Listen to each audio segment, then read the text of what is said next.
Yeah, the Yep. oil. That's been confusing me, but I'm like, there seems like there could be something to this, man. So I really like it when you start getting into that kind of stuff, because it kind of leads me in a whole different direction.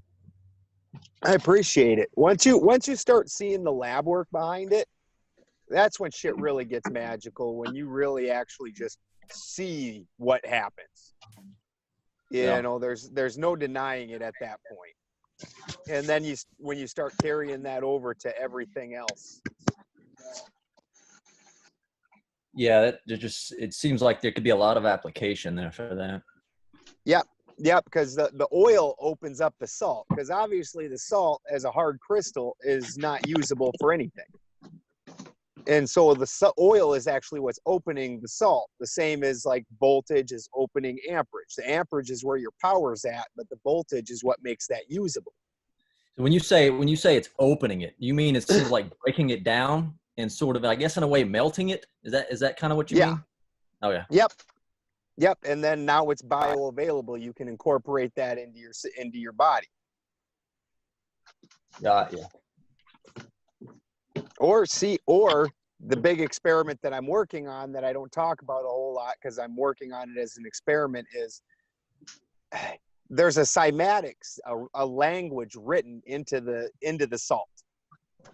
And we should be able to read it. And because you're able to only see that when the salt is opened up with fluid, then I also think that you can overwrite and put your own things into the salt through the fluid. Right. Kind of like every time you say that, it kind of makes me think of, it kind of makes me envision like a crystal matrix. I think even James had mentioned that in the past before, where, you know, it's like I sort of think of a big crystal matrix that just stores a bunch of information. Exactly. And the key is opening it up, but that needs to be done through fluid. Gotcha. Because as it's sitting there hard, we can't do it. Yeah. Yeah, I'm gonna have to meditate on all that. I've been meditating on that. I've kind of been looking for ways to apply it, but I haven't got there yet. I haven't. Yeah, it's been a learning thing. You bet. Well, and then what really is interesting, like I said, is when as an alchemist, when you get to the epitome of both of them, where you get to the epitome of the oil and then the epitome of the salt, and then you chemically marry them, now they're the same fucking thing. They aren't even opposites anymore. And so when you hit it with fire, it'll actually vaporize, rise up, and then fall down and be exactly what it was to begin with. Yeah, just kind of in that equilibrium point in the middle. Yeah. So it's amazing. I just thought of a way to apply that. It was kind of what James was talking about earlier today in his live stream. James, I'm sure you remember when you were talking about the people with masks on and how you were sort of thinking of the different ways of how to say I don't understand you, as in I don't understand you in the way that I can't read your lips. And you use that intention as you say it. And then the other way of intending it is I don't understand you in the way of I just don't understand why you're even wearing a mask to begin with. Right. Because there's just things you're not comprehending. And I guess that would be a way of pulling that information out of the salts. Right. And sort of melting it down and bringing it into your framework and incorporating it that way. Am I kind of on the right track? I like it. Absolutely. Yeah, I like it. Cool. Michael, do you have those schematics nearby? Yes. That you've been doing? Okay. Before you do that, I want to, I was waiting for Joe, and I know Joe wants to be here. I think he's maybe got some kind of issue. And I didn't go on anymore without introducing everyone to Salvatore.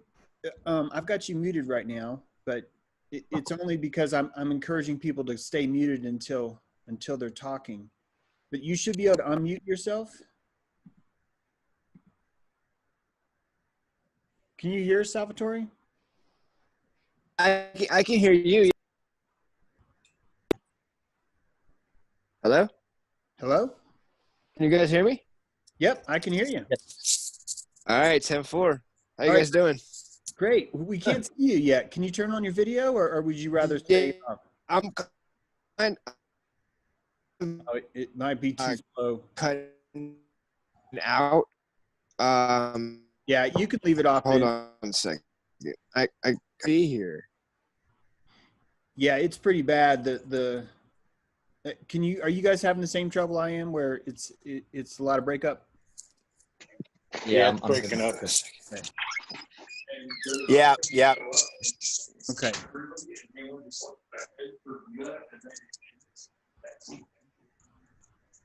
While we're waiting for Joe, let me get. We're not going to wait for Joe. Hopefully he'll join us though. Try and manage your mute button when you can, and anything's allowed to say anything at all. I am not streaming this right now. What I'm doing is I'm recording it, and I actually cannot stream Zoom right now. It's an issue with my password account. I can't even pay the balance to kind of fix it. It's kind of a pain. But what I wanted to do was experiment with this idea of hosting these kind of virtual campfire things where we're discussing things. And Joe is really into this idea too. I know it's just something weird that he's not here right now, but Joe actually kind of would like to be the facilitator of this. I think he's able to put the time into it. He's done a lot of work. He works a lot with networking and whatnot. So this is kind of up his alley. And the idea is that as men, we owe responsibility to the land, and we have different ways we can express that obligation. And maybe by us coming to talk in a certain framework, in a certain style, that it could be used as a model that could branch and create several other models that could be used. And this would be this idea of the live stream. I know I'm not live streaming this one, but again, it's because of this limitation with Zoom. And also I have to let things breathe on my channel. I've just been really wanting to work as much as possible. And I just did a video a few hours ago, so I need to let that breathe. With that said, I used to work in a setting in the wilderness with campfires with a tribe. They happen to be teenagers, but this is an adult thing too. And basically you assemble around a campfire.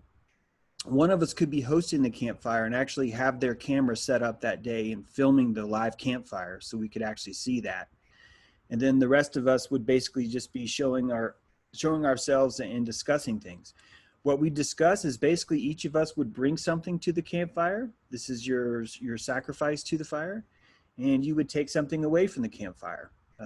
What that would basically mean is what you would bring is maybe something you consider a gnosis, maybe something you consider a question or a problem or a parable, or even a stomping.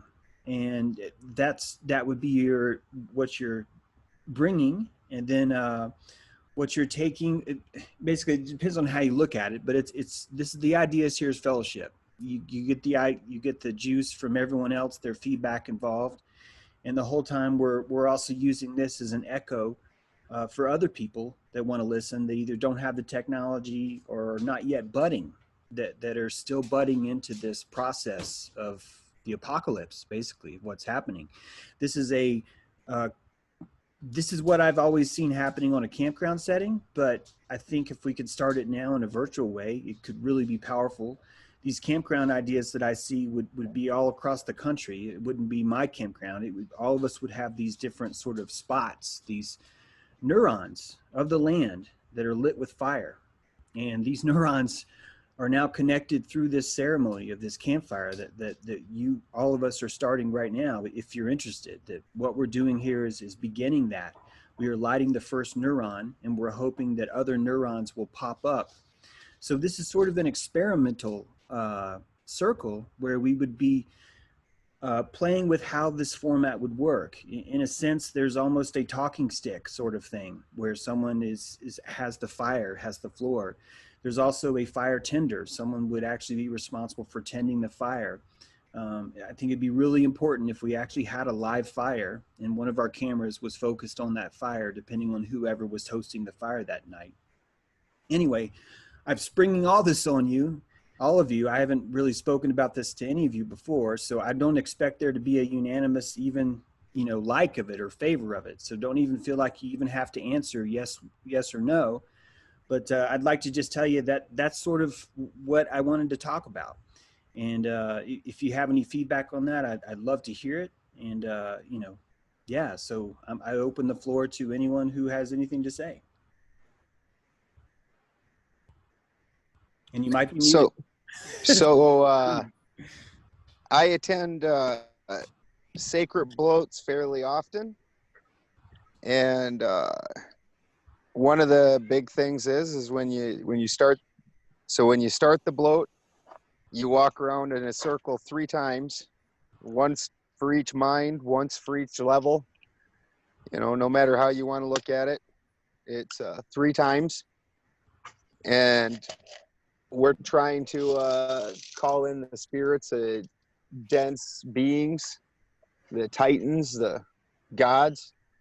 So when you're looking at a sacrifice, the fact is if I invited James and you other gentlemen over to my house, I would automatically bring some meat out, a little bit of food, some smoke, whatever it is that you think is good. And obviously I wouldn't ask you guys to come over and hang out without providing such things. So that is the sacrifice.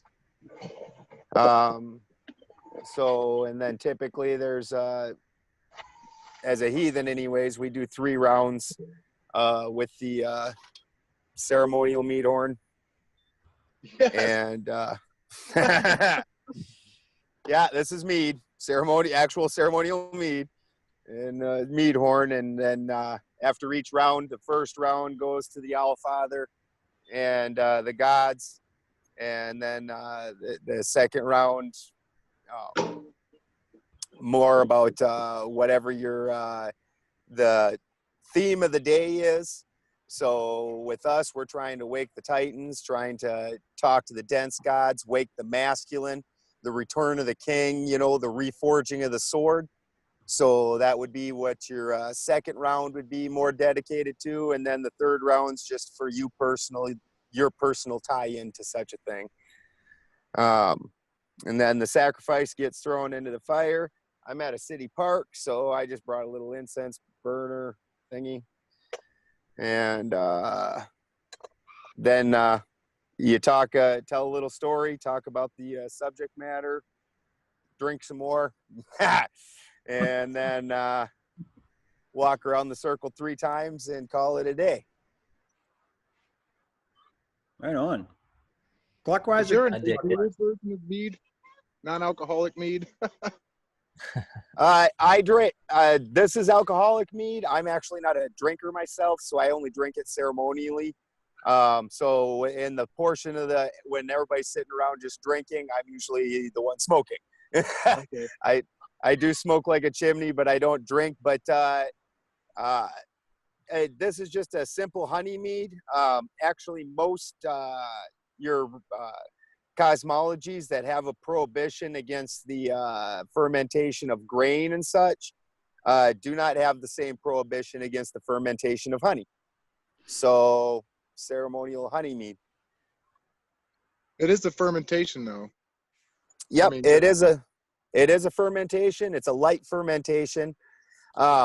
Heathens throughout history, like right now, they're painted as a bunch of drunks. But the deal was it is a light fermentation.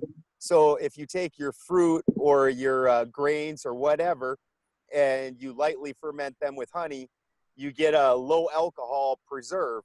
So this can sit on a shelf all year long and where you don't have refrigeration, and you still get all the nutritional value out of whatever type of foods you're having. So it could be more like a kimchi type thing.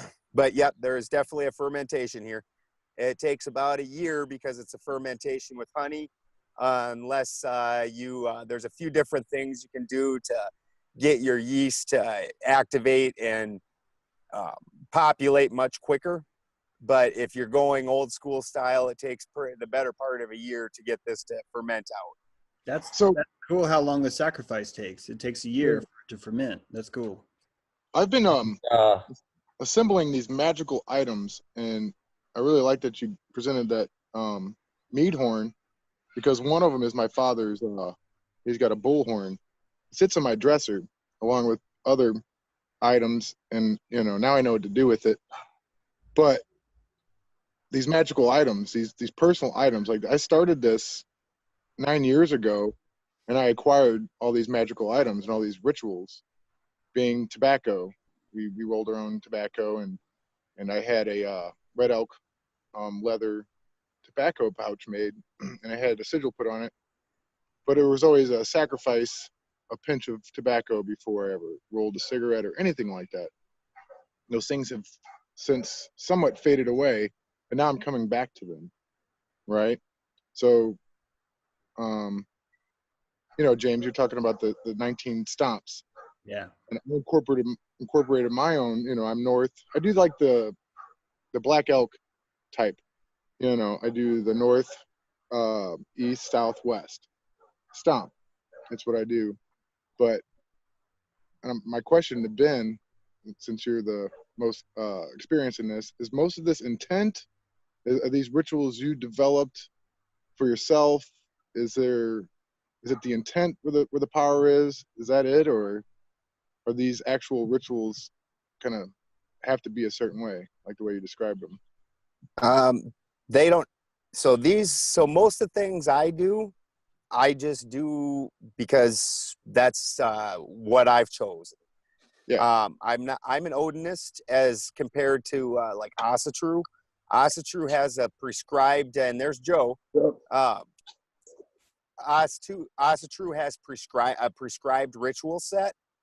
So when you're talking about the 4 directions, that's pretty standard. Anytime the more knowledge you can put into the ritual, the better it's going to work out. So when you're looking at the 4 cardinal directions, it's either the 4 winds. I'm a heathen, so as a heathen, the firmament, basically the dome, which is the skull of Ymir, Nice. is being held up by 4 dwarves. So, and then Jormungandr holds in the world, and holds up the dome. So this is what you're giving credence to, is the 4 directions, the 4 winds, and that's fairly common in any type of format.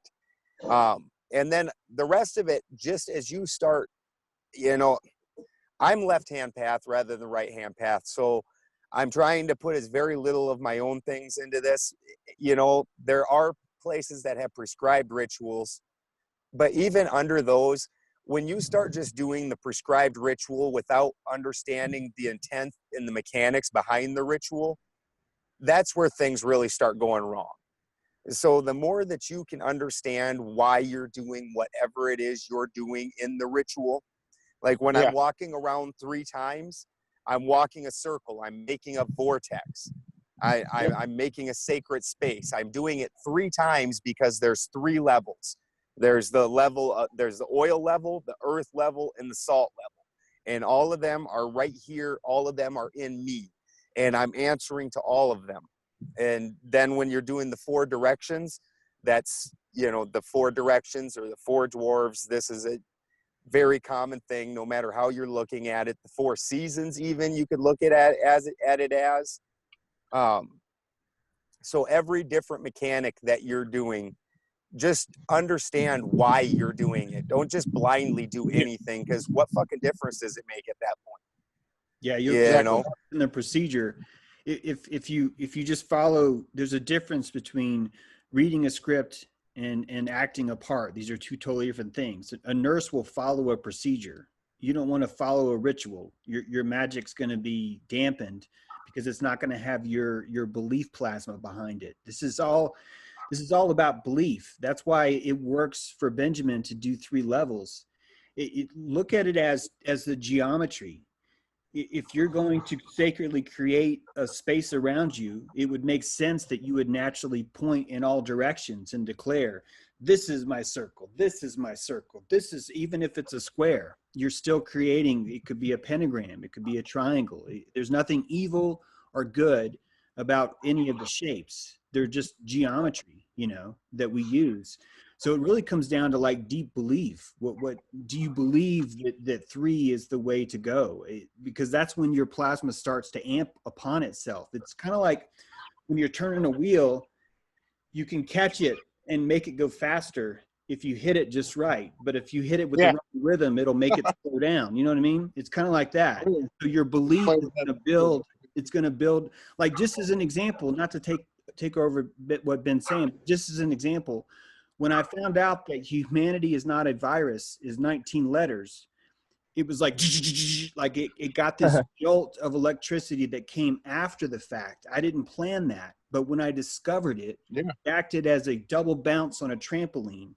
So it's all about that kind of stuff. Joe is here, and I'm really glad to see you, buddy. And I also need to tell you guys something. Unfortunately, my Zoom account is only going to allow a 40-minute meeting, and then it's going to shut off. And I was hoping maybe Joe could host this because he might be able to do that longer. But I just want you guys to know that we will be cut off, and that's why, unless we either convert to another platform or just make this a short first-time introduction and go from there. So I'll just throw that out too. And I'm sorry about that. I'm sorry about the limitation here. Hey, James, I wanted to ask you a question to clarify something. Uh-huh. As far as this goes, are we looking at, are you talking about we're going to do this from a virtual angle, or are you looking to actually establish this in different parts of the country through this first, what we're doing now, and then have it grow into that? I'd rather it be established in a physical way. That's why, as long as there's at least one fire being filmed, I think that you still have the same plasma that's put into it. So basically, I'm looking to do, if we create it in the virtual first, that's very much like a wizard would cast a spell. He would first see it in his mind, and then that would be the internet. And then when he plants it in the world, with the fire, that's putting it into the world. And then hopefully it would grow and take off from there, basically. Well, our prana Zoom last night, I set forth the fire, and I just put my camera in front of it for everybody. Awesome. So that was, Andrew was there, everybody was there, Nisha, and I made sure the fire was there. That's just intuition. So it's happening. Perfect. Right. I get that completely. The reason I was asking that, the way I was kind of approaching it was I guess kind of trying to get people locally to come, and that, if I was running it, let's say hypothetically, and I got people locally to come, a friend brings a friend, all people with this right intention, and then filming it, and then anyone who wants to come can come online digitally. Is that kind of what you're looking to do? Am I saying this the right way? Yeah, what I'm really hoping is that each person will become their own one of 19, and then they would adapt the style that fits best with their technology, their limitations, who's around their area, and stuff like that. So, yeah. Okay, fantastic, cool. Sacred fire in all kinds of ways achieved, gentlemen. Thank you, Ben. A thought on Benjamin's honeymead. Honey kind of seems like it would be a halfway point or an equilibrium between salt or a crystal and an oil, would it not? Absolutely, because it's different than most every other sugar because it's pulled directly from the pollen of the flower. And here we got some more sacrifice. Nice. And related to what Aaron was saying a while ago about offering that pinch of tobacco as a sacrifice, it's sort of just kind of putting something out there to kind of tap into the extra energy you need to make it work. And to that, I've had situations in my life where one period in my life in particular, when I was doing a lot of I had just moved back to town and I was looking for a job, and I was looking to get into a specific field. And in the beginning, I had to just kind of take jobs here and there until I was able to move into something better to where I was getting where I was going. But anyway, at the time, I was doing a lot of running and working out, and to the point of exhaustion. And I was also, at the same time, I was also doing these meditations where I would hold the thoughts and feel the feelings of having the job that I wanted. And so, you know, I had the thoughts, I had the feelings, and number three, I put forth the actions, which was the sacrifice, which was going out almost every day and just running myself, working myself out to exhaustion. That was my sacrifice of energy to the ritual. And the whole thing became a ritual at one point, to where I was basically living the ritual. I was always thinking about these things, always feeling these things. And I would make it a point every day to go work out and put forth that energy. And man, I tell you guys, like that, as soon as I started doing that, things started taking off for me. These opportunities just started falling in my lap. Like I would just find myself in situations where I was just like that, like this just, you know, this, I don't see how this would have happened otherwise. Like it just became too easy. Life became too easy, where I ended up where I wanted to be within about a year and a half. And it was a steady progression where just one thing happened at the other. I just kept climbing the ladder. And when I look back at it, I was like, you know, that it couldn't have been anything else but that daily ritual, because it's just the opportunities just started presenting themselves. And I mean, of course, I had to be there to step into that role. It required a bit of action on my part, but I don't think the opportunities, and the opportunity is the key word there, I don't think the opportunity would have presented itself had I not done that. That is so beautiful. And I just want to reemphasize, I think that's exactly what I was trying to say earlier. Yep. By saying the opposite of procedure. It wasn't, in fact, I'm hearing it now as you're burning calories, what you're thinking about, what you're attracting yourself to, what you've done is you've harnessed the sacrifice of all those calories. Those calories are your sacrifice. And that's freaking right on, man. I've never even tried that. I love it. I love the approach. It works. And That approach I totally works. I love the running also, because you described that as a sacrifice. I would have said your time was the sacrifice overall in the endeavor, whether it was the meditating, the running, or whatever.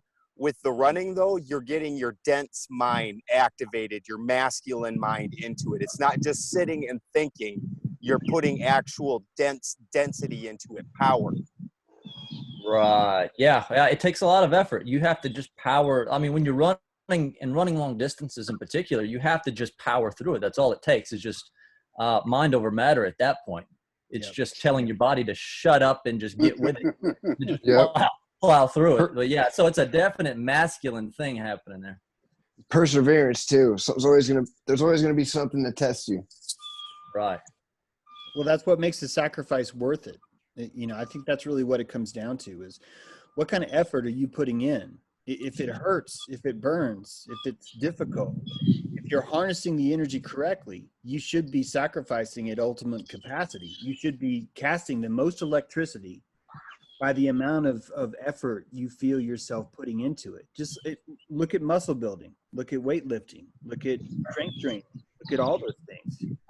If you go in and just phone it in, that's a much different result you're going to have versus if you're truly focusing. Look at HIIT, right? High impact. I love it. Exactly.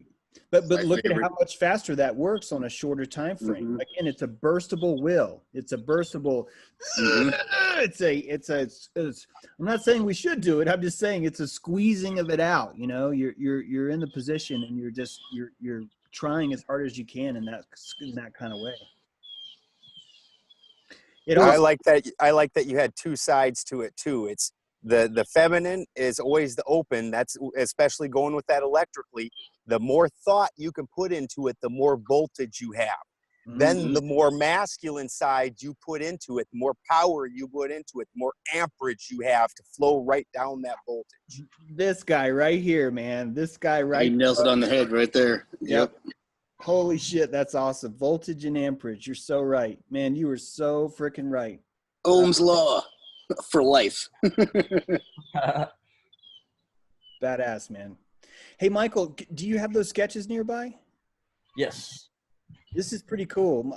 Michael's been doing some schematics of magic when it comes to like mass programming and stuff like that. Anyway, show us what you got. It's pretty cool. Yeah, I'm gonna try to explain it without confusing everybody. I get it, so hopefully y'all get it too. James talks about capacitance and the body's capacitance, and that kind of got me thinking. That kind of steered me toward this course. Well,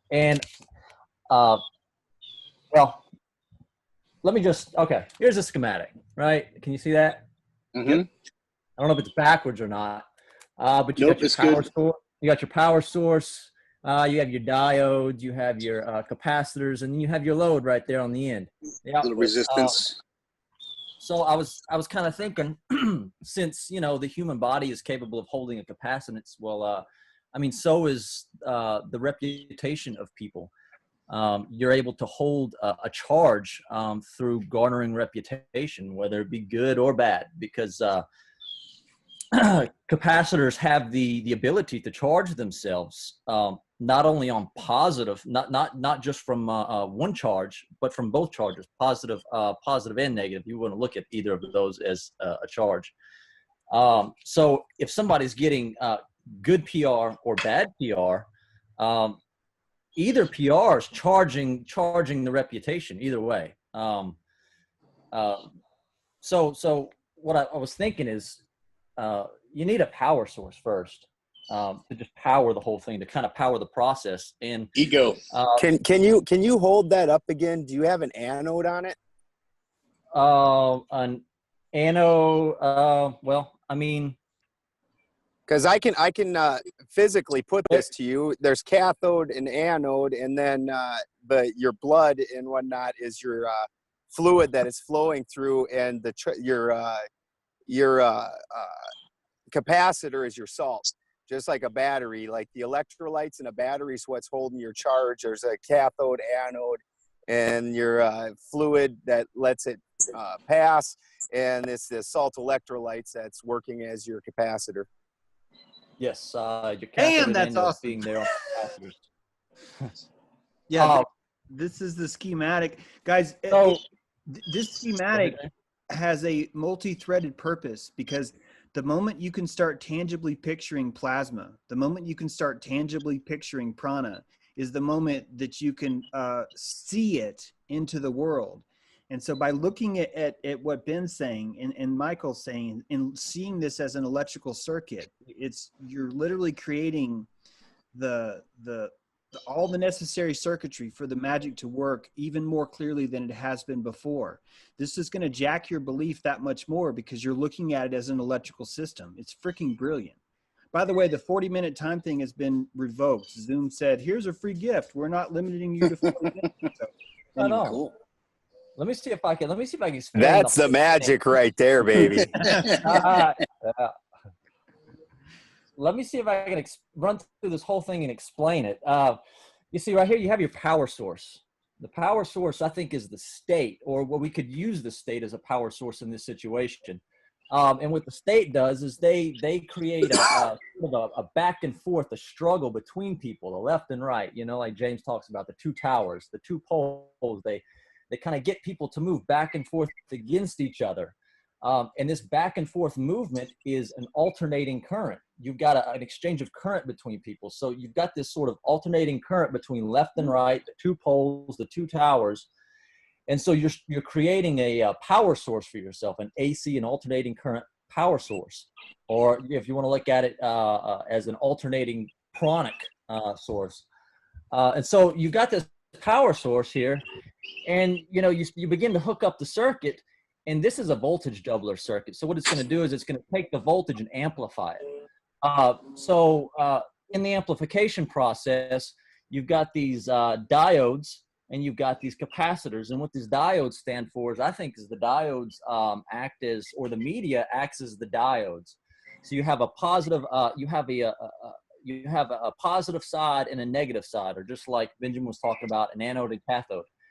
And so these diodes decide what current is let through and what current isn't, just like the media does. The media decides what passes for news and what doesn't pass for news. And so it lets only certain news pass, and it reaches the capacitors. And when it lets the current pass, it reaches the capacitor, it charges the capacitor up. So in that case, it would be somebody like, I don't know, Bill Gates, or this Marina woman that we've been hearing a lot about in the news with her little rituals. Yep. And so they both get, people support them, and then a lot of people don't support them. They get bad press and they get good press, but it doesn't matter, because good and bad press, positive and negative, both charge a capacitor. So the capacitors get charged, and as these capacitors get charged, when this current alternates and shifts the other direction, these capacitors release the charge. These capacitors release the charge and discharge them across a load, and the load being, in this case, a population, a group of people, a subset. It doesn't matter. Whatever your intended target is, that's where you direct the energy. And so, yeah, a voltage doubler circuit. And then I got there's also, I mean, these are basic generic circuits, and this is a voltage multiplier circuit. So you can see, you can start to add the diodes in and add the capacitors in. And the capacitors could be anybody, and the diode could be any news source. And then depending on the last one in the chain, they have the ability or the power to direct it and discharge the energy across whatever group of people or demographic they choose. Through ritual, right? Through ritual. That's what they're doing with all right. This schematic is basically a ritual. It's just sort of it's a visual representation, I guess, of the social network that people create in order to move power through the population in order to affect certain change, whatever change that may be. Hell yes. And let me just say that this also explains why the lies have to be seedy and dripping and so strong, because you need that passion to push that. The passion is literally the amperage, or probably the amperage, I guess, of that circuit, is how passionate people are about Pizzagate, how much they hate Hillary Clinton, how much they desperately have to have a wall right now. That is electricity, right? That's high voltage electricity. And you're going to need that if you're going to capacitate something, which really does explain why the lies are so bad, why the strife is so bad. They have to have you in strife and hating the government to generate the freaking electricity for it. It's freaking brilliant. Yep. This explains the Mason-Dixon line. This explains the left and the right. This explains every single thing that they've done where they've created a dipole. They're basically turning us into capacitors, human fucking batteries of belief prana that flows through the circuit that get triggered when that Dr. Ford chick comes up and goes, "Oh, he took me upstairs and he threw me on the bed, and then it was just, oh, my hippocampus, my liver. That's how you open the circuit. That's the potentiometer, right? And you fucking turn that up, and there's no more resistance now, is there? It's fucking flow. It's time to flow. And that's how you do it, man. These are high Wizard of Oz. And Michael, you just put it on paper. This is gorgeous, what you're saying. Yeah, I mean, and when you think about it, it's the literal Matrix. It's the movie The Matrix. They're using people as power sources. And that's great stuff, man. That's great stuff. I mean, I know you talk a lot about Q, James. And I mean, if you even want to look at Q this way, I mean, another function of capacitors is that they filter AC current. They can act as filters. So you can stick a capacitor right here on the end, right in front of the load, and you could ground that capacitor. You could stick the other side of the capacitor to ground, and that other capacitor being Q. So you could put the capacitor Q in there, and then you could filter out all that extra noise that you wanted to, all that extra oscillating noise that's in the circuit. You could filter that out, and I think that's what Q is, man. They just stuck Q in there to filter out all that extra power that was going to be there had they not thrown Q in there. Yep. I think you're right. I think you could even, It So- actually doesn't matter. You're so right. Go ahead, Brian. So what I like is that most people can't understand that that the negative and the positive, whether it's flowing either way, it will actually function as a charge. Most people don't realize that with electricity, but if you look at British cars, any English car, they're actually a positive ground. So the way electricity functions is it's actually a loop. And so it has to be a loop between the power source and the ground. And where the load comes out is always in the middle of that. So it doesn't really matter which way it's going, and as long as you're grabbing out of it, doesn't even really matter.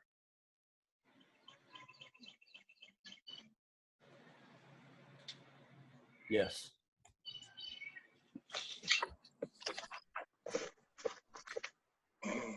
There are two different levels of magic we've discussed here, and we've skipped over one because this is like high level zeitgeist magic is what Michael's showing us, like the magic of the group mind, the group think, all that plasma.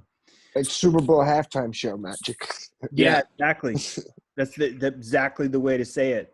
And then you have your own body's magic, which is Benjamin really just like ran by on a motorcycle and just barely skimmed the surface of when he was saying about the body and the salts and stuff. But Benjamin, would you mind going into that more? Do you feel like going into that more? Well, now that we have more than 40 minutes, when I was told 40 minutes, a skim was all that I thought I could get out.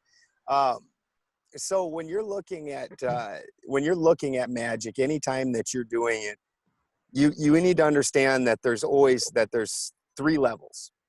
There's the etheric level, the earth level, and then the dense level.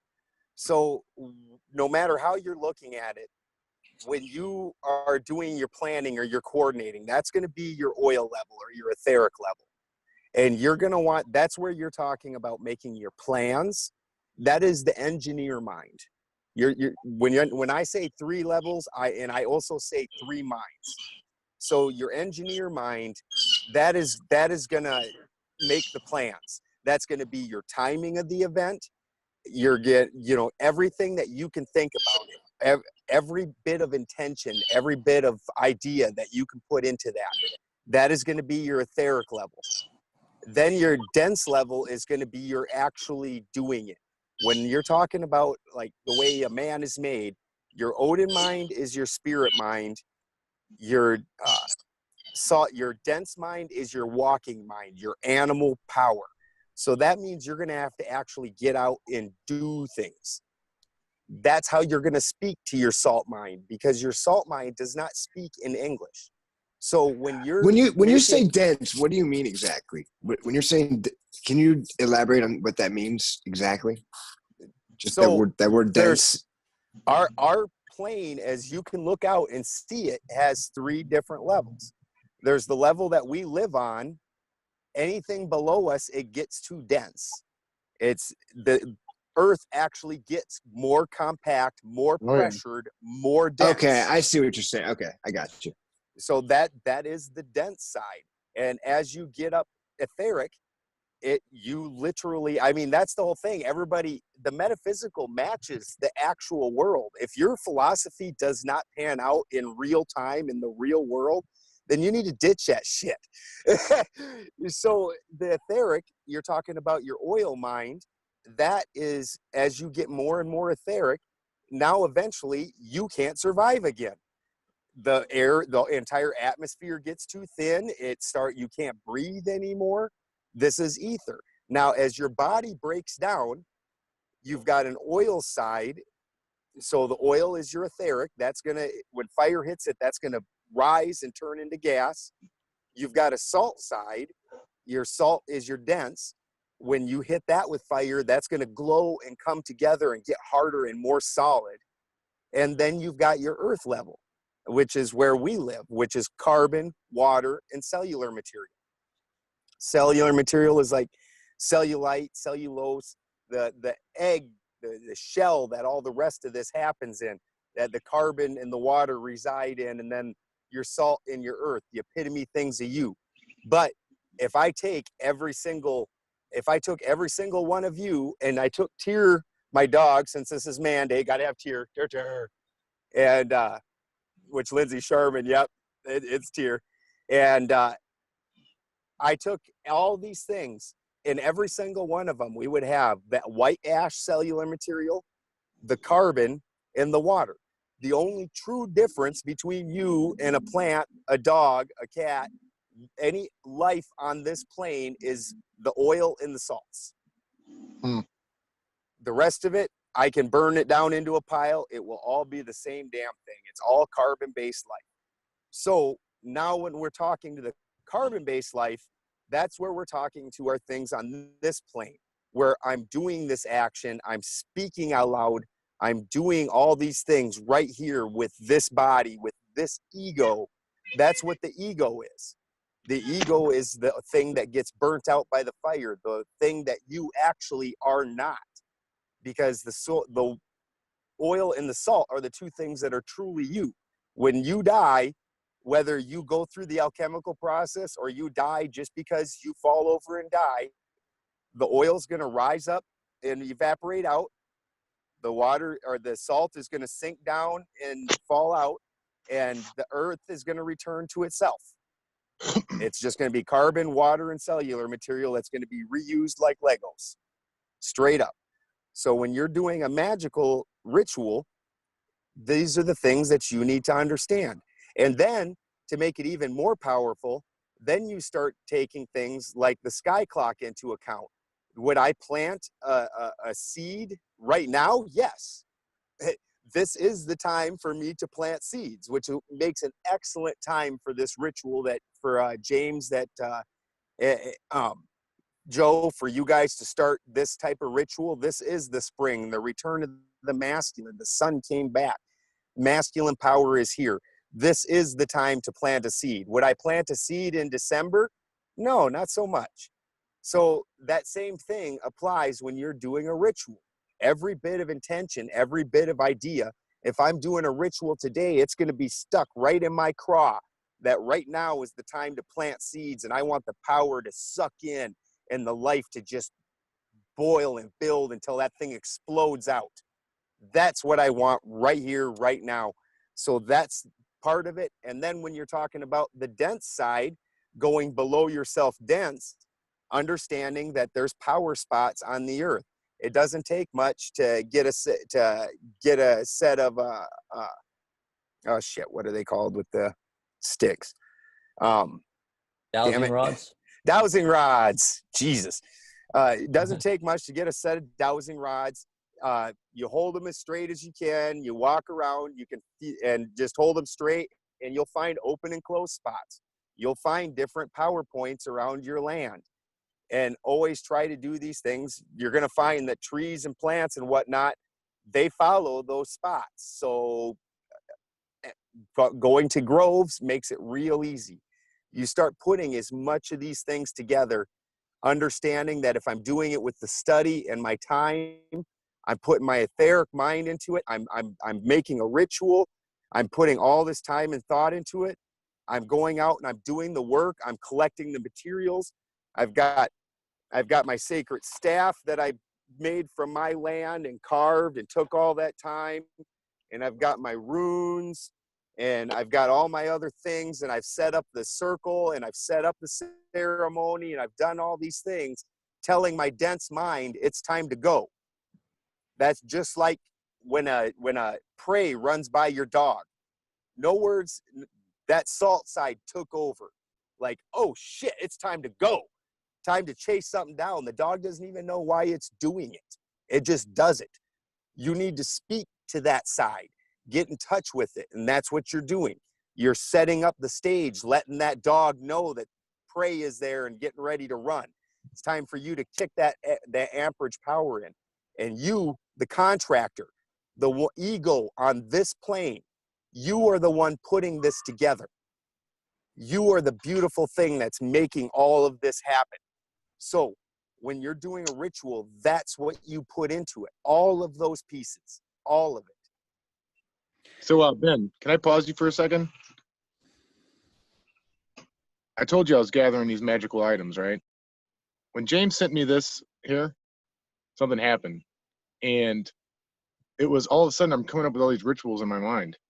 Or you would say it starts off in the etheric, right? And we work our way down to the dense. But I was kind of kicking myself because I gathered all these materials and it didn't happen. I didn't do it. And it's a beautiful ritual too. Should I scrap it and just wait for the next inspiration? Or like you said, you just got to get out there and do it. I fell short somewhere. That's almost everybody in this time, and that's part of this time that we're in. We're in a time of high ether. We're in a time where everybody's all about these wonderful ideas, but nobody goes out and does them. Nobody goes out and weighs them. So that's where you need to get it. The snakehead needs to bite the tail. The future writes the past. You have the idea. Now you need to reach down and pull that down and get to it. And you know what? I can't even tell you whether you're going to like the ritual or not because you haven't tasted it. You've come up with the recipe for pudding, and then now you're trying to judge the pudding without tasting it. You got to go put the dents into there and get the supplies, put it together, and then stick that shit in your mouth. And right then you'll know, won't you? Nice. Yeah, I gotta.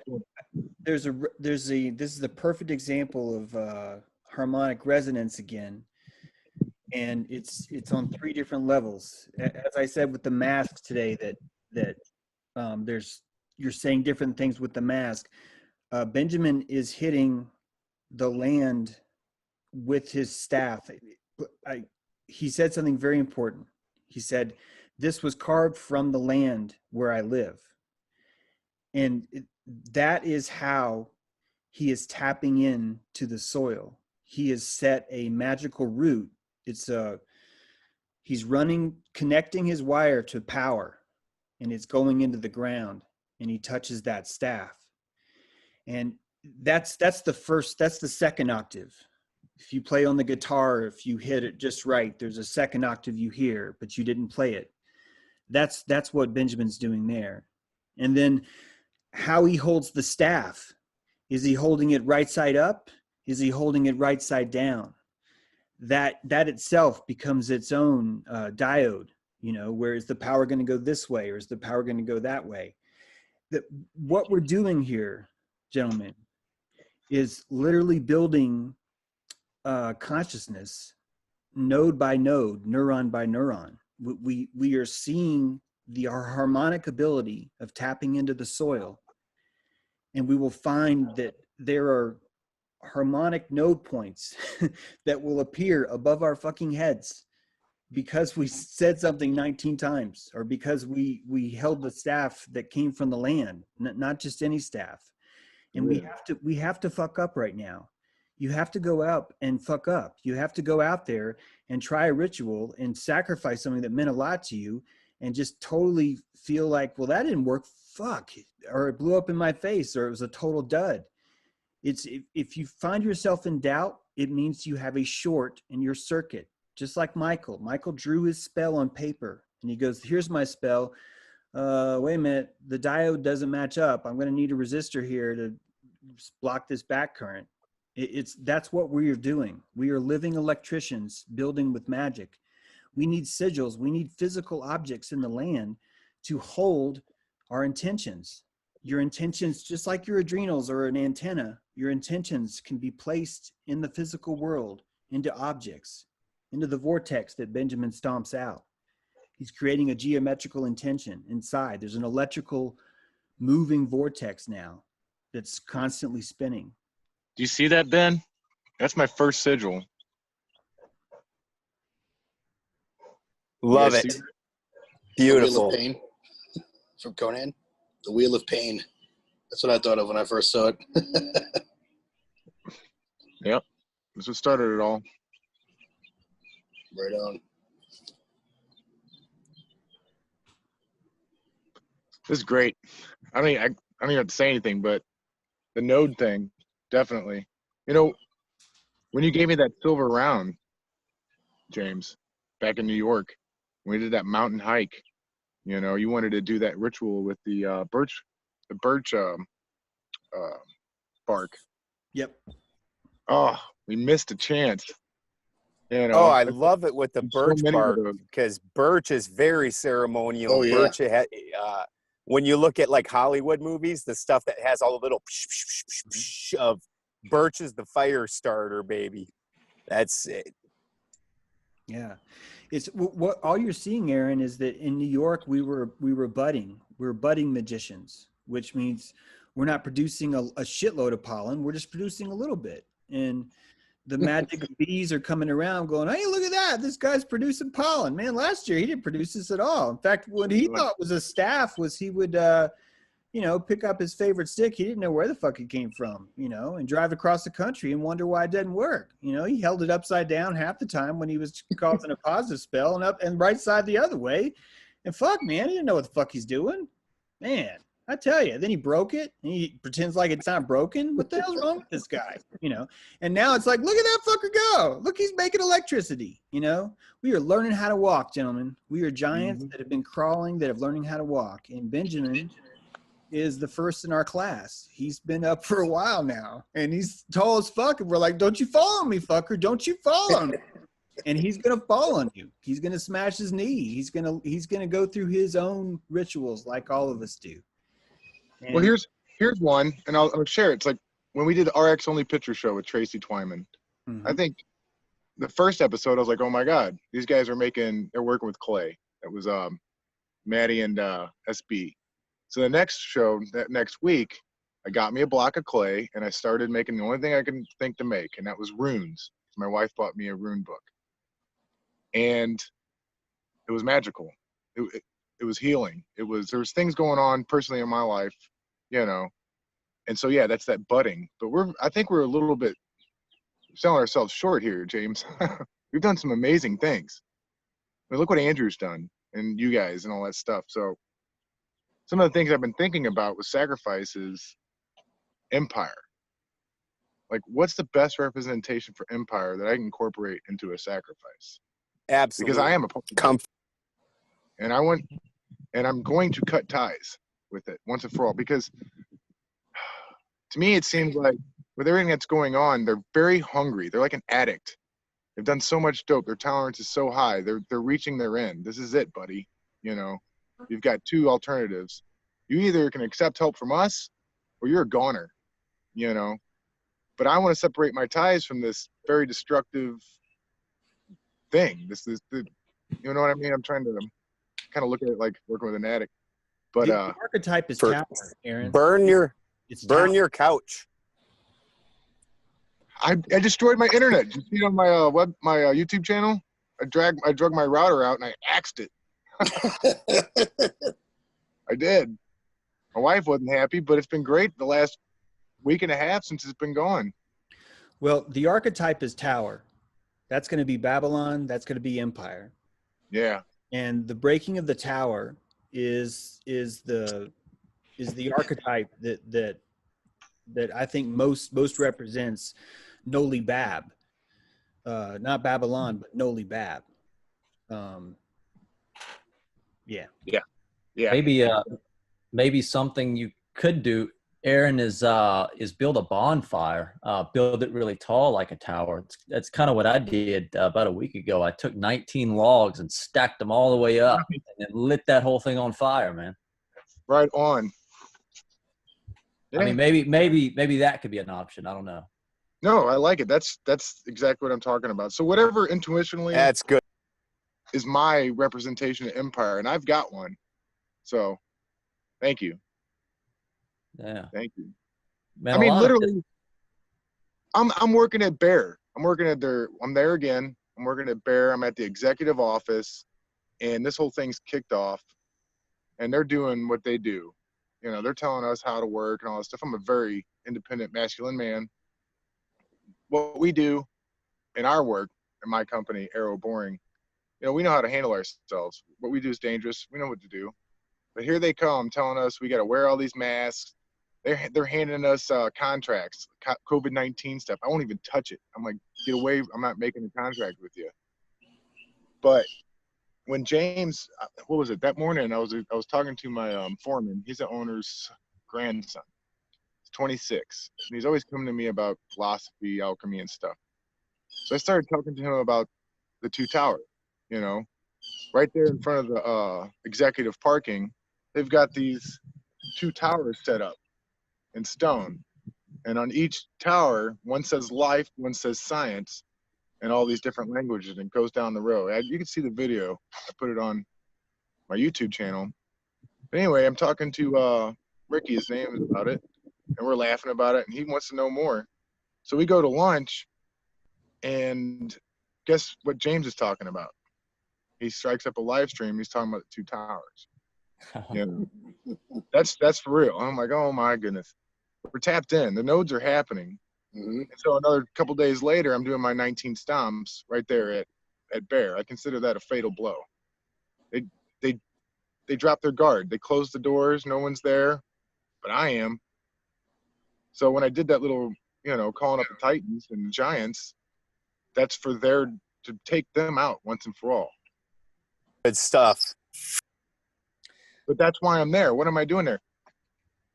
When this thing kicked off, I got sent to a new job. I went with another company because I was laid off. It was at Brentwood High School. It's this 120-year-old school. They're doing a rehab. Anyhow, it was their chemistry labs. So we're demoing their chemistry labs. Now I got all this chemistry beakers and all this stuff, and I'm like, man, what can I do with this? And I'm like, Ben, give me something. Give me some first experiment, something I can do with it. But everybody was talking about the 5G in schools. They weren't putting 5Gs in schools because it's already there. I saw it. It's been here for a while, guys. I hate to break it to you, but yeah, 5G's been here for a long time. I mean, it's probably already causing a lot of these problems, but it's still going up, but it ain't like they stopped the country just to roll that shit out. It's been here for a couple years now, at least. Full disclosure, guys, my router's running 5G right now. No, I have a router that runs 5G and it's amped up too. It's not hooked up right now, but it's a LAN router for 5G, not a WAN one. So, but the thing with 5G is they have to really jack up the freaking power on that for it to be. It would be less harmful than 4G unless it's like super jacked up, right? I mean, yeah, and then the mesh that because it has to mesh so much, that concerns me. Freaking love it. Exactly. Well, that's the problem that people don't understand. That's the problem that people don't understand is the higher they jack up the power, the shorter the amount that it carries. It gets more laser-like. Yeah. So they have to put a whole lot more repeaters. Like, because for myself, full disclosure, I kept driving until I had 2 bars on my phone, and then I pulled over at the park. So nice.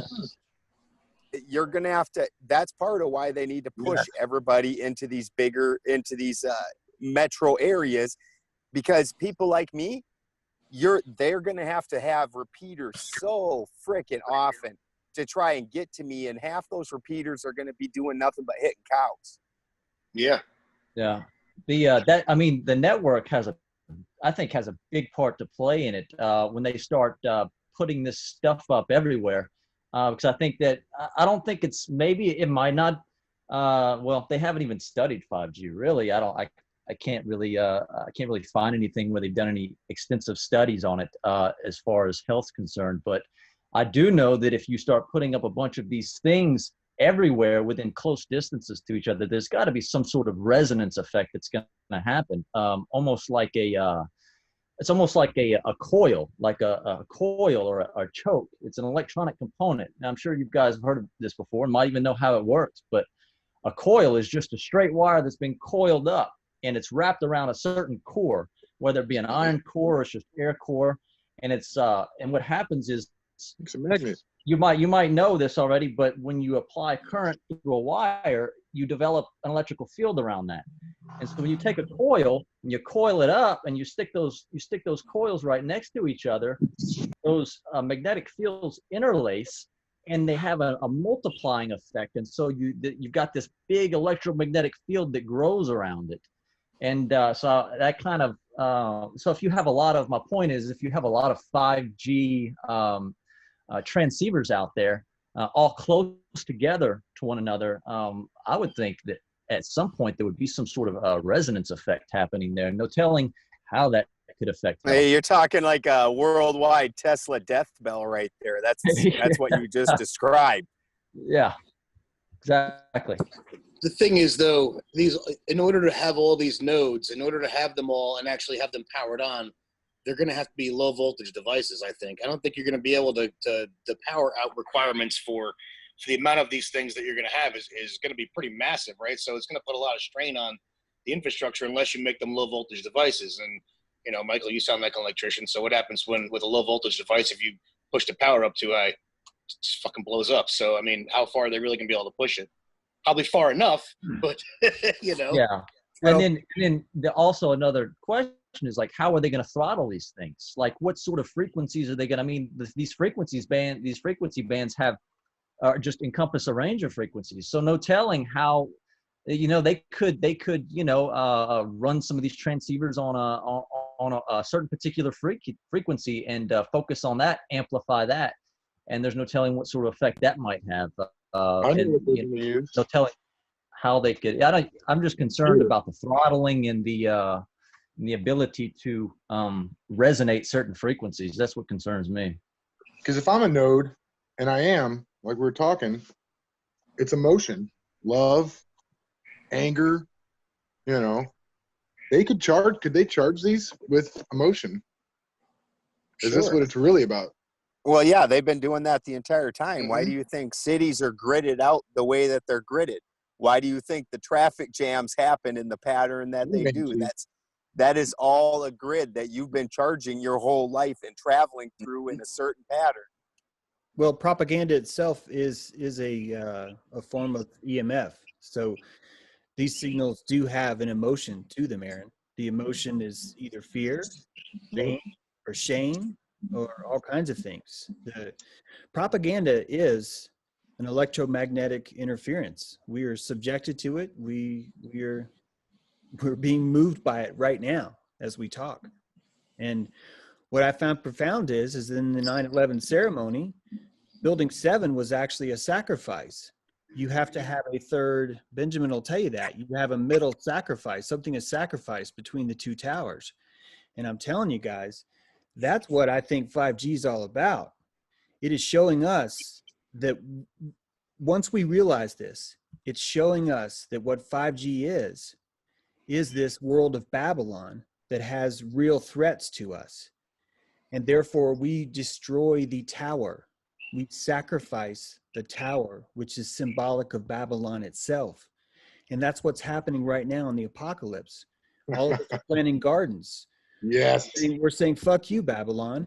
Right now, we are sacrificing this tower right now as we talk, because we're striking it down with, hey, well, it could work this way. And some of us are saying, no, it's still good. Some are saying, no, it's bad. No, it doesn't matter.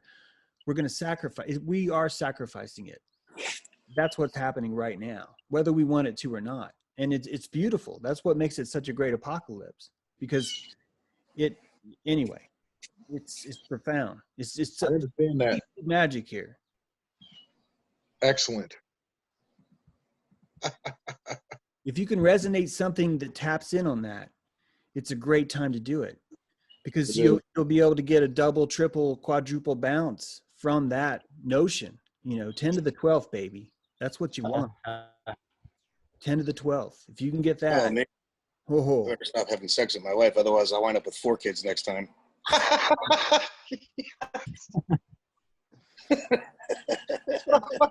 Triplets. Fuck, I read 2, man. So at the same time.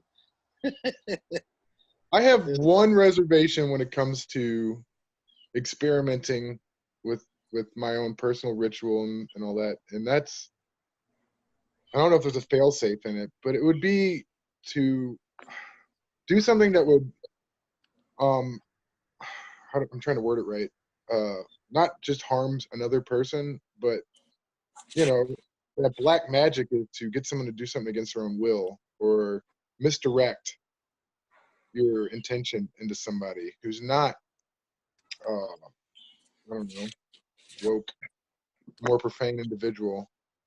I don't know. You know what I mean? Yeah, there's a magic cream pies. I that's what I've been calling the cream pie, man. Is you when you're in a trusting relationship with someone, Yeah. you can put a cream pie in their face if you do it just right. If you do it just right. And I did it to my wife right after we talked about it, because she's a nurse. She's an RN. She's at SLU. And James, it worked. But for the first few days, it was not, I did not, it didn't go very well. You know. But Yeah, that's your sacrifice. There you go. That is your sacrifice. If this was not going to cause you issues, then it would have just been easy. Then what were you even fucking worried about it for? That is the sacrifice that you're going through on it, man. Yeah, this is real magic. This is real magic. Just like the circuit Michael drew. This is real magic. It's gonna take 3.3 volts, not 0.6. You know, it's gonna hurt, it's gonna burn, and it's a sacrifice. All right. I mean, at the end of the day, Tony Hawk, when he wanted to do his triple Superman flip jiggy thing, how many times did he fall down and break his leg, bust a rib, do whatever? He hurt himself real. That is, if you want real things, you need to put out real pain. You need to have real suffering. That is, even if it's to go to college and you've spent every night this week, 20 hours a day studying just so you can pass this exam. That, you think that's not pain? That's horrifying. Anything that you truly want that's a big deal, expect to pay the pain. Calories, magic calories. Yep. That's what I was saying earlier with the persistence, always having something that's going to stand in your way. Yeah. And maybe you could even come at it from the aspect of tapping into past calories used in a way that like James was talking about earlier about having compassion for people, is tapping into that past pain that you experienced to reach that level of compassion that you can then feel for that other person. And extending that compassion, extending that understanding, sort of kind of, I guess, paces the other person up to your level, where they're residing in a fearful state, a lower state, you're resonating in a higher state, but not so much higher they can't relate, because you can still relate to them and you're still in witness to them. So you're just, I guess, one step above, and then you being there kind of helps pace them up to you, I guess, if that makes sense. I feel like I'm not explaining it very well, but there it is. I get it. Compassion, understanding, and acceptance. Yeah. That's what people want. Right. These are new dimensions that we're seeing. Magic is a dimension, and it's had a little piece of tape that's been covering it the entire time, and that tape's called Disney. That's all it took. That's all it took to block you from looking into this dimension. And you realize that it's real now. You realize that this is all about circuitry. This is all about electricity, intent, and belief, and ego. And that's why you need all this power. You were a part of the soil, which means you can pull electricity from her, but you got to do it right. You have to do it right. That's what we're doing. That's really what the apocalypse is all about. And if you think that Disney was just games, then explain to me why he spent so much time with Wernher von Braun, and why that man is the head of everything you've ever heard, was the head of everything you've ever heard of for space, for what we've been fed our entire lives. Man, Disney owns like 33%. Of course, that's the number too. They own 33% or something of the content, of the media content the entire world consumes. Yeah. Between Star Wars, Marvel, Disney, ESPN, history, blah blah blah blah. And they bought all those franchises that we grew up liking just so they could fucking destroy the archetypes. Yeah. That's not about money. That's not about money. No, it's not about money at all. If it was about money, they'd make good stories and not just rehashing old comic stories and telling them sloppier and race changing and taking all of the masculine traits out of every fucking story that they do. Except every one of them. Yep, they're They prana. said they Disney. dropped the ball on that Mandalorian story. Have anybody seen that? The It wasn't Mandalorian? terrible. It's probably the best No. Star Wars to come out since the 70s, but No, I haven't since Disney took over. I basically bailed. I've watched every one of them in the movie theaters up until the last couple, and said nope, done. Because like you guys said, it's not about the money. Yeah. That's what the tower's all about, I think. They're prana collecting. When you have a tower that sticks up that high, it's collecting the prana of all that belief. It's a collector. And that's why we're fucking bringing it down, guys. Decentralization is knocking down the fucking towers. Each of us become our own legends. We become our own broadcasting station. That's what has to happen. And that's what they want to happen. When I say they, I'm talking about, man, they're eagles. We are seagulls.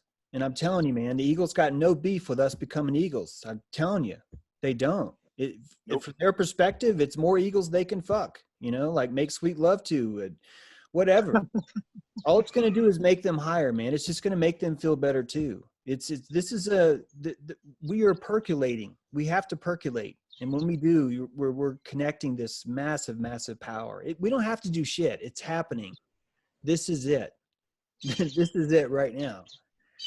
And we're just completing the circuit, we're just learning how, hey, does this hurt? Holy shit, I felt that. Yeah, do that again next time. Yeah, but hey, but don't make sure you're wearing pants next time. That's bad. That kind of thing. No pants. Look, Mom. We don't wear pants during live stream. I'm not. No.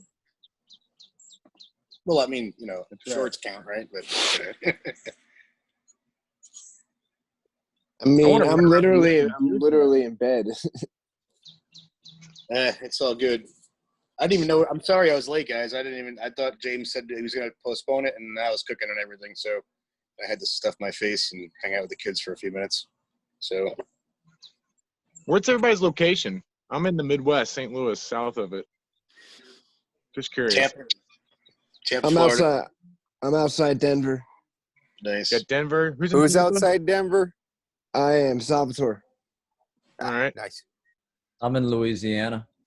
Nice. My uncle Yeah. lives there. I'm in Northern California, way northern. Not the Bay like the news calls Northern California, which is 3 hours south of me. I'm in Northern California. I'm in Like Appalachia. I'm in the land called Katua in Appalachia, formerly the state of North Carolina. So we're from coast to coast, aren't these nodes? Yep. I'm in the With the Midwest. middle covered also. That's a good base. Yeah, in fact, I was thinking, like, to really complete a proper neuron, to have like an actual stump, I'm going back to what Benjamin was talking about, is if geographically we were to assemble in such a way where we were creating a geographic circle, we could each say something that would cause that jolt. Basically, this is like the wave at the crowd, if you're watching a football game and everyone starts the wave. It's sort of like that, but like over a cross-country sort of thing. It's what I'm getting at is that we are neurons, and we're just realizing it. There's something to this, and I don't want it to be one giant centralized neuron. I want it to be 19. Like it's like when a node gets to be about 10, it automatically starts to think about which of us wants to branch out, which of us feels the influence to maybe start again. And then by the time it gets to 19, that there's sort of a mitosis that's happening inside of these neurons, inside of these campfire neurons. This is a formula for growth. It's an opportunity for really cool shit to happen that has nothing to do with me or anyone else. It's more about just creating these neurons. And I would hope that they would be really different, and just some would be really fucked up, like, dude, remember those dudes from Kentucky? Holy shit, man, those guys were fucking nuts. Like it's a beautiful, I'd rather it be that way. You know what I mean? I'd rather it be that way. I'd rather these neurons have their own flavor so that they're Cajun or Appalachian. Bioregions. you know? Bioregional. Yeah, exactly. Like a craft beer, you know? Mhm. Different places have different flavors of craft beer. Different places have flavors of cannabis. And they're a reflection of what's going on around there. And that's really what this is all about. All of our magic's going to come from tapping into the soil that way, because it's going to give us our natural flavor, our natural style. And the whole thing becomes the people of the Longhouse, the Iroquois Confederacy, just an extension of that. It's just a reawakening of that same model that they had. This idea of government as a tapestry of agreements. That what we've done here is we've made government in one way. We have a unanimous agreement to sacrifice our time right now and to listen to each other speak. And that is the powwow. That is the meaning of government, and it's nothing else. It is nothing but the neurological connection we have between us. It's electrical connection that we have. And keep in mind, neurons are around the heart. I don't mean to keep you thinking about the brain. There are neurons in your heart. It's a much deeper thing than this isn't about fucking brain. Anyway.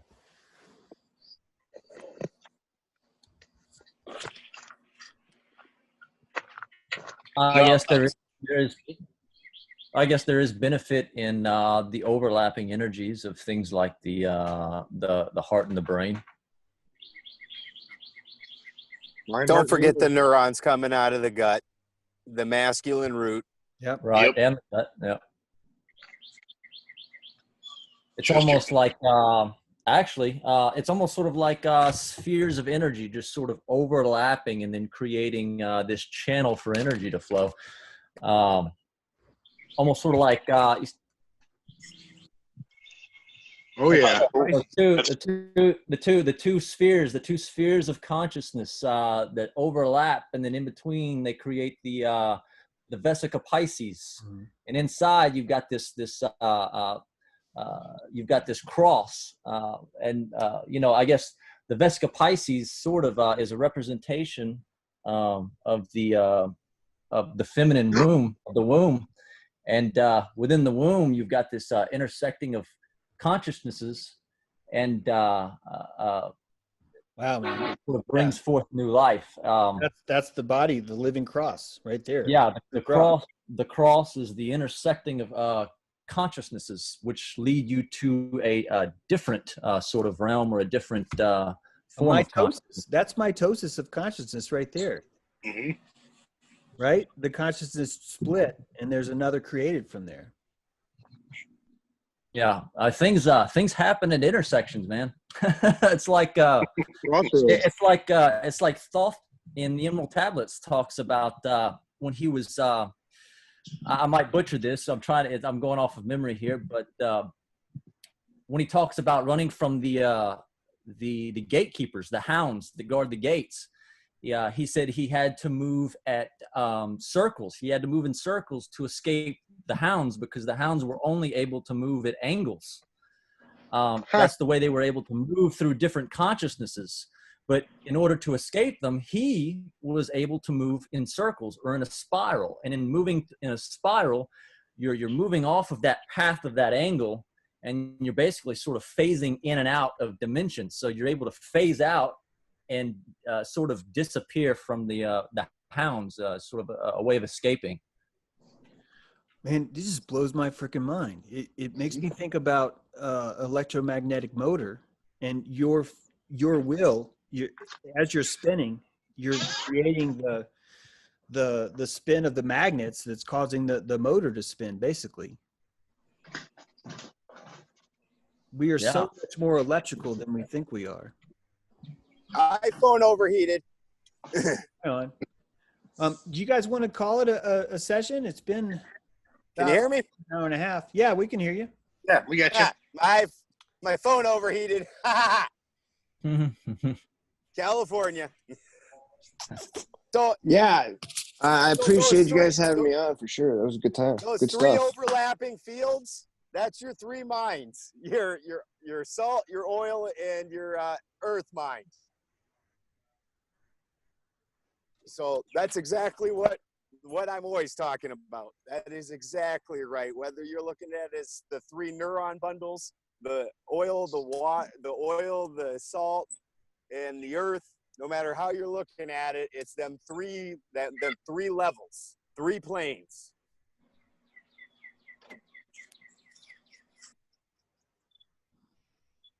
Yep, agreed. Yeah. You guys see that? Yeah. That's pretty cool. Yeah.